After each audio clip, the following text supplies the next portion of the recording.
रात का गहरा अंधेरा भयानक जंगल में फैला हुआ था। जंगल के एक बड़े और डरावने पेड़ की छाया में, जहाँ हड्डियां और खोपड़ियां बिखरी थीं, तांत्रिक अघोरनाथ लकड़ियां जलाकर बैठा था। उसकी आवाज बहुत तेज और कर्कश थी। वह जोर जोर से मंत्र पढ़ रहा था। ओम हं क्लीं भैरवाय नमः। ओम हं क्लीं भैरवाय नमः। हे अंधेरे के देवता, आपने मुझे जो काम दिया था मैंने बिल्कुल वैसा ही किया है। मैं आपको अब तक 100 से ज्यादा लोगों की बलि दे चुका हूँ। अब सामने आओ, हे दानवों के मालिक, प्रकट हो। तांत्रिक ने इतना ही कहा था कि तभी चारों तरफ तेज आंधी चलने लगी। अगले ही पल वह तेज हवा काले धुएं की एक बड़ी आकृति में बदल गई। कुछ ही देर में वह धुआं एक बहुत बड़े भयानक दिखने वाले इंसान के रूप में उस अघोरनाथ के सामने खड़ा हो गया। यह था अंधकार देव, दानवों का मालिक। बोल अघोरनाथ, तू क्या चाहता है? गर्व से हर इंसान की इच्छा होती है कि वो कभी न मरे। हे देव, मैं अमरता मांगता हूँ। मुझे हमेशा के लिए अमर कर दीजिए। मैं हमेशा जीना चाहता हूँ। मूर्ख, तू अभी अमर नहीं हो सकता। अगर तू अमर होना चाहता है तो तुझे लगातार 40 साल तक हर साल एक शक्तिशाली योद्धा की बलि मुझे और देनी होगी। पर तूने अब तक जो बलियां दी है उसके बदले में तुझे कुछ खास शक्तियां देता हूँ। इस दुनिया का कोई भी हथियार तेरे शरीर को छू नहीं पाएगा। किसी भी साधु का कोई भी मंत्र तुझे नुकसान नहीं पहुंचा पाएगा। और दुनिया में कोई कितना भी ताकतवर क्यों ना हो, वह तेरा मुकाबला नहीं कर पाएगा। लेकिन तुझे तारावती नाम की एक राजकुमारी से सावधान रहना होगा, क्योंकि तेरी मौत सिर्फ उसी के हाथों होगी।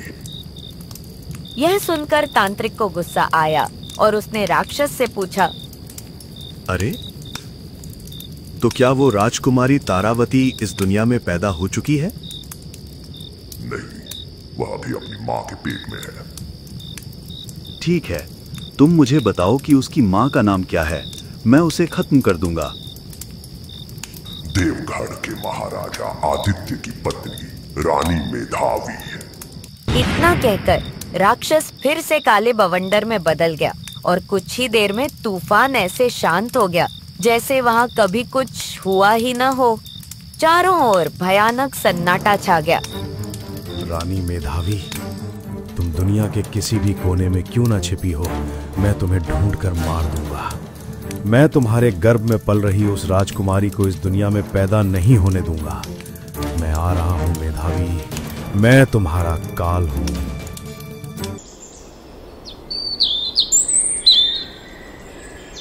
इधर महाराजा आदित्य अपनी पत्नी रानी मेधावी के साथ जंगल में खड़े थे।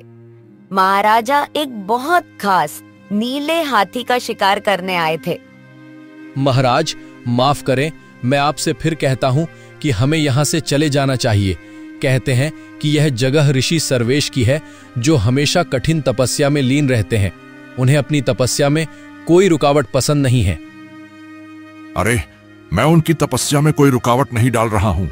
तुम जानते हो, हम यहाँ नीले हाथी का शिकार करने आए हैं और हम उसे मारे बिना वापस नहीं जाएंगे। महाराज, आप सैनिक की बात मान लीजिए। मेरा मन बेचैन हो रहा है। अरे नहीं मेधावी, हमें पक्का विश्वास है कि हमारा बेटा होगा और मैं हमारे बेटे को इस खास हाथी के दांत भेंट करूंगा। तभी हाथी की भयंकर चीख चारों ओर गूंजने लगी। महाराजा आदित्य तैयार हो गए। उन्होंने अपना तीर कमान पर चढ़ा लिया। महाराज, वो देखिए, वो उस बड़े पत्थर के पास हाथी खड़ा है। महाराज ने तीर धनुष से चला दिया।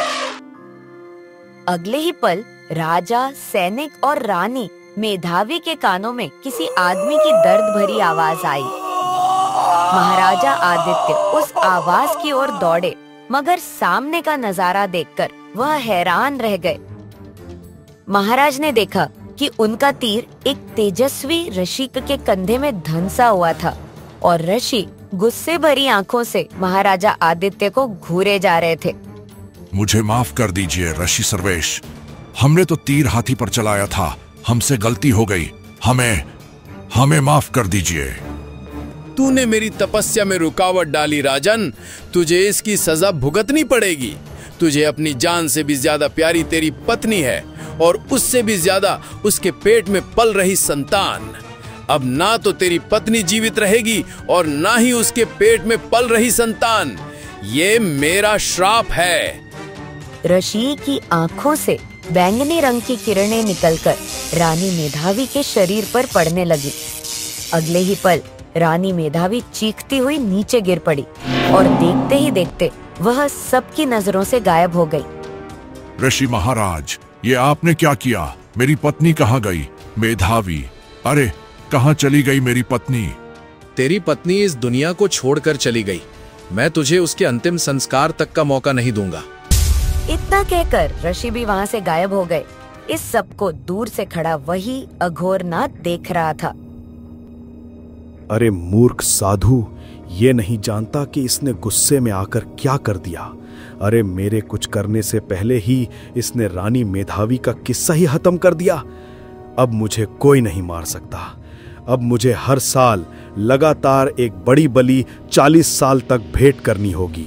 उसके बाद मुझे अमर होने से कोई नहीं रोक सकता। इतना कहकर वह अघोरनाथ भी वहाँ से गायब हो गया।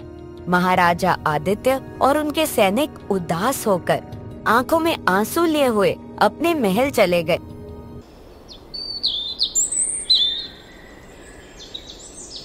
इस घटना के कुछ दिन बाद देवगढ़ राज्य के एक छोटे से श्यामपुर गांव में भीमा नाम का एक लकड़हारा रहता था। भीमा बहुत गरीब था। एक दिन भीमा अपनी कुल्हाड़ी लेकर अपनी झोपड़ी से बाहर निकल ही रहा था कि तभी उसकी पत्नी कमली उससे बोली, घर में खाने का सामान खत्म हो गया है, खाने को कुछ भी नहीं है। आखिर हम कब तक ऐसे ही गरीबी में जीते रहेंगे? क्या हमारे जीवन में सुख के पल कभी नहीं आएंगे? अरे जरूर आएंगे, भगवान पर भरोसा तो रखो। इतनी जल्दी हार क्यों मानती हो? कमली की बात सुनकर भीमा उदास होकर अपनी कुल्हाड़ी लेकर जंगल की ओर चल पड़ा। भीमा ने तभी एक ऊंचे पेड़ पर देखा। भीमा ने देखा कि घनी झाड़ियों के ऊपर एक विशालकाय गरुड़ बैठी हुई थी और उसके ठीक बगल में एक बड़ा सा चमकता हुआ अंडा रखा हुआ था। बाप रे, इस तरह का अजीब और बड़ा गरुड़ तो मैंने कभी नहीं देखा। और इस अंडे को देखकर तो ऐसा लग रहा है मानो अंडा इसी गरुड़ का हो। भीमा डरते हुए उस गरुड़ के पास पहुंचा। भीमा को देखकर वह गरुड़ तुरंत उड़ती हुई दूर चली गई। ये तो सच में अजीब है। गरुड़ मुझे देखकर अचानक से क्यों उड़ गई? एक काम करता हूँ, इस अंडे को घर ले जाता हूँ। कल इसे देवगढ़ राज्य में बेच दूंगा और इतने बड़े अंडे के मुझे अच्छे दाम तो मिल ही जाएंगे। हाँ, और वैसे भी अंडा चांदी की तरह चमक रहा है। भीमा उस अंडे को लेकर घर चला आया। भीमा के हाथ में इतने बड़े अंडे को देखकर उसकी पत्नी कमली चौंक पड़ी। यह तो बहुत ही विशाल अंडा है, यह आपको कहाँ से मिला? भीमा सारी घटना बताते हुए कमली से बोला, लेकिन मुझे तो डर लग रहा है। इतना अजीब और विशाल अंडा मैंने कभी नहीं देखा। अरे अब डरना वरना छोड़ो कमली, भगवान से प्रार्थना करो कि कल ये अंडा अच्छे दामों में बिक जाए बस, ताकि हमारी गरीबी के दिन दूर हो जाए। चलो अब सो जाते हैं, कल सुबह ही मैं अंडा लेकर देवगढ़ राज्य की ओर जाऊंगा। कुछ ही देर में भीमा और कमली गहरी नींद में सो गए, मगर आधी रात के बाद अचानक एक बच्चे के रोने की आवाज से उनकी आंख खुल गई। कमली चौंकते हुए उठकर भीमा को उठाती हुई बोली, उठिए, देखिए हमारे घर में बच्चे के रोने की आवाज आ रही है। तभी भीमा की नजर सामने अंडे पर पड़ी। भीमा ने देखा कि वह अंडा टूट गया था। अरे कमली, वो देखो अंडा तो टूट गया और बच्ची के रोने की आवाज भी टूटे हुए अंडे के अंदर से आ रही है। चलो चलो चलो। भीमा और कमली तुरंत अंडे की ओर चल पड़े। उन दोनों ने देखा कि अंडे के अंदर एक छोटी बच्ची रो रही थी। कमली तुरंत उस बच्ची को उठाती हुई भीमा से बोली, ये तो चमत्कार हो गया। अंडे के अंदर एक सुंदर बच्ची ने जन्म लिया। हाँ, मैं भी समझ नहीं पा रहा हूँ कि आखिर ये कैसा रहस्य है। छोड़िए जी, यह तो अच्छा हुआ कि आप इस अंडे को राज्यों में बेचने नहीं गए, नहीं तो ये बच्ची किसी और के हाथ चली जाती। हमारी शादी को 20 साल हो गए, मगर हमारी कोई संतान नहीं हुई। हो सकता है किस्मत में हमारी यही लिखा था। क्यों ना हम इसे अपनी बेटी समझकर पाल लें।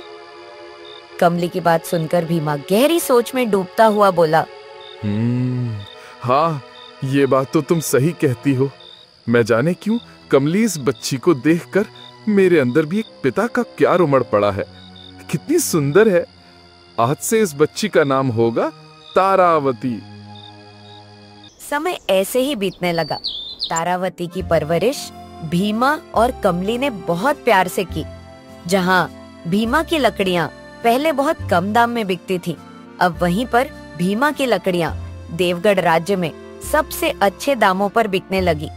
देखते ही देखते तारावती 10 साल की हो गई। समय ऐसे ही बीतता रहा और 10 साल और बीत गए। अब तारावती सुंदर और जवान हो चुकी थी। उसकी खूबसूरती की बातें दूर दूर तक फैलने लगी। इधर महाराजा आदित्य, जो अब बूढ़े हो चुके थे और दुखी थे, अपने राज दरबार में बैठे थे।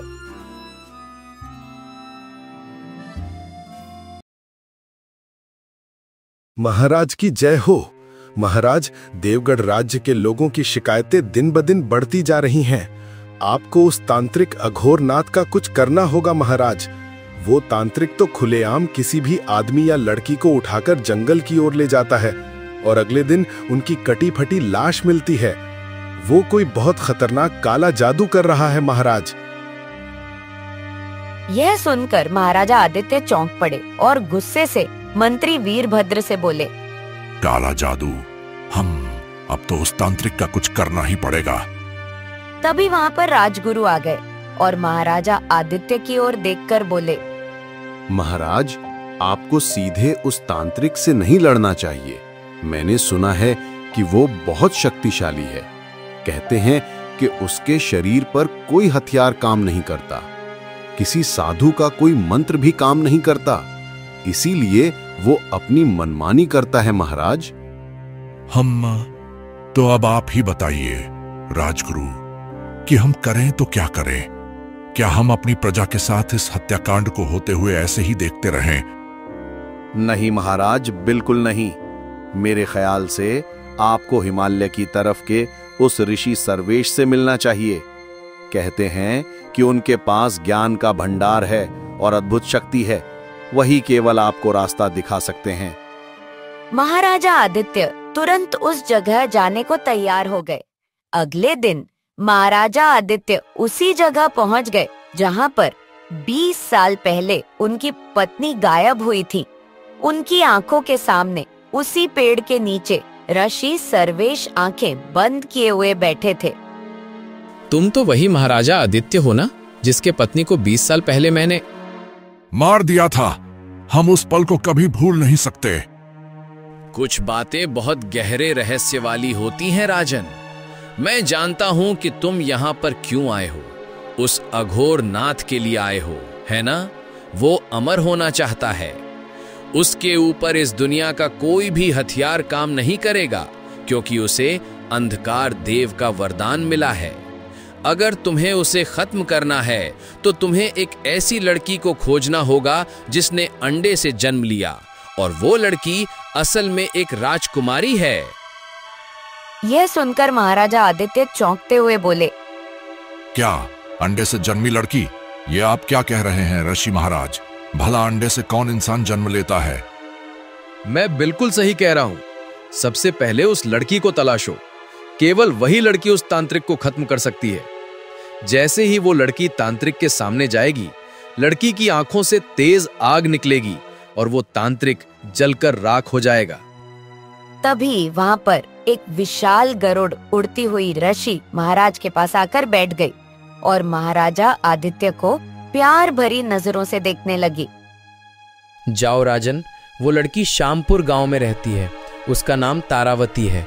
श्यामपुर गांव में किसी भी आदमी से पूछ लेना तारावती के बारे में, वो तुम्हें बता देगा। महाराजा आदित्य उसी समय श्यामपुर गांव की ओर चल पड़े। कुछ देर में वो गांव पहुंच गए।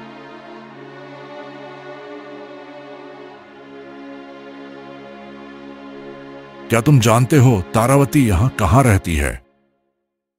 महाराज, तारावती के बारे में कौन नहीं जानता। वो एक लक्कड़हारे भीमा की बेटी है। यह सुनकर महाराजा आदित्य हैरान रह गए। आह, ऋषि महाराज ने तो बताया था कि वह एक राजकुमारी होगी, और तुम कह रहे हो लकड़हारे की बेटी। महाराज, वो राजकुमारी तो नहीं है, लेकिन राजकुमारी जैसी दिखती जरूर है।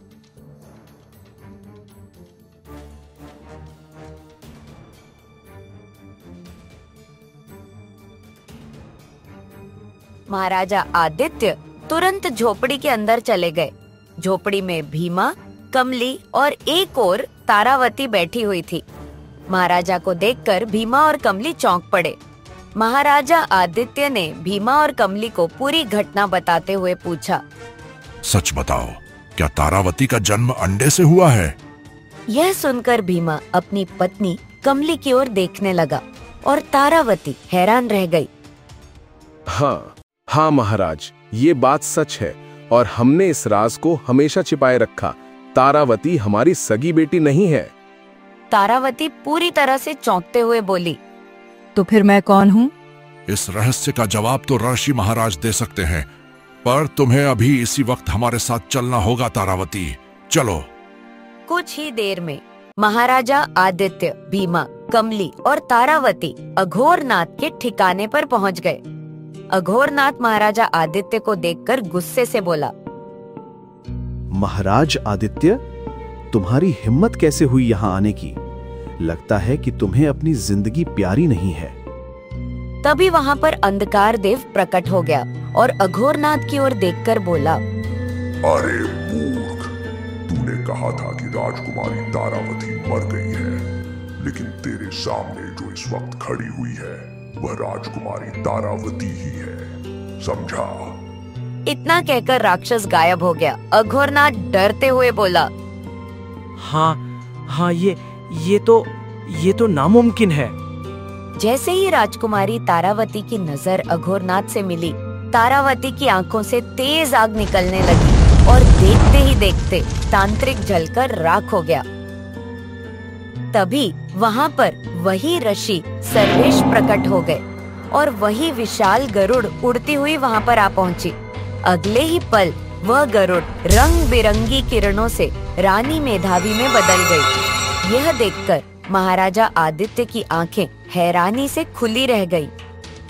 मुझे माफ कर देना महाराज, बरसों पहले जो तीर आपने नीले हाथी पर चलाया था, वो हाथी कोई और नहीं बल्कि मैं ही था। उस अंधकार देव ने कहा था कि रानी मेधावी के पेट से बेटी जन्म लेगी जो तांत्रिक को खत्म करेगी। अब इससे पहले कि ये अघोरनाथ रानी मेधावी को कोई नुकसान पहुंचाता, मैंने एक योजना बनाई। मैं हाथी का रूप लेकर आपके सामने पहुंचा और आप मेरा पीछा करते हुए जंगल तक आ गए। आपने हाथी पर वार किया और मैंने आपको ऐसा दिखाया कि जैसे आपने गलती से मुझे तीर मार दिया। मैंने उसी समय रानी मेधावी को आपकी नजरों के सामने से गायब कर दिया और आपको बताया कि मैंने गुस्से में आकर उसे मार दिया। पर सच तो ये था महाराज कि मैंने उसे एक गरुड़ में बदल दिया। क्योंकि रानी मेधावी गर्भवती थीं, इसीलिए उन्होंने गरुड़ के रूप में एक अंडे को जन्म दिया और उस अंडे से तारावती का जन्म हुआ। मैंने रानी मेधावी को सब कुछ समझा दिया था महाराज कि तुम्हें तब तक चुप रहना है जब तक तुम्हारी अंडे से जन्मी बेटी जवान न हो जाए, क्योंकि अगर मैं ऐसा नहीं करता तो ये तांत्रिक अपनी 40वीं बलि देकर हमेशा हमेशा के लिए अमर होकर दुनिया में तबाही मचा देता। तारावती आपकी ही बेटी राजकुमारी तारावती है महाराज। इतना कहकर ऋषि वहां से गायब हो गए। महाराजा आदित्य को उनकी पत्नी और बेटी मिल चुकी थी। तभी महाराज भीमा और कमली की ओर देखकर बोले, मैं 20 सालों तक अपनी बेटी और पत्नी के बिना रहा हूँ, लेकिन अब नहीं रह सकता। मैं जानता हूँ कि तुमने मेरी बेटी तारावती की परवरिश की है इसलिए मैं तुमसे भी तुम्हारी बेटी को दूर नहीं कर सकता। मैंने एक उपाय सोचा है। हम सब एक परिवार की तरह रहेंगे। तुम सब हमारे साथ महल में रहोगे। यह सुनकर भीमा और कमली मुस्कुराने लगे। उस दिन के बाद भीमा, कमली और राजकुमारी तारावती महाराजा आदित्य और रानी मेधावी के महल में एक बड़े और खुशहाल परिवार की तरह रहने लगे।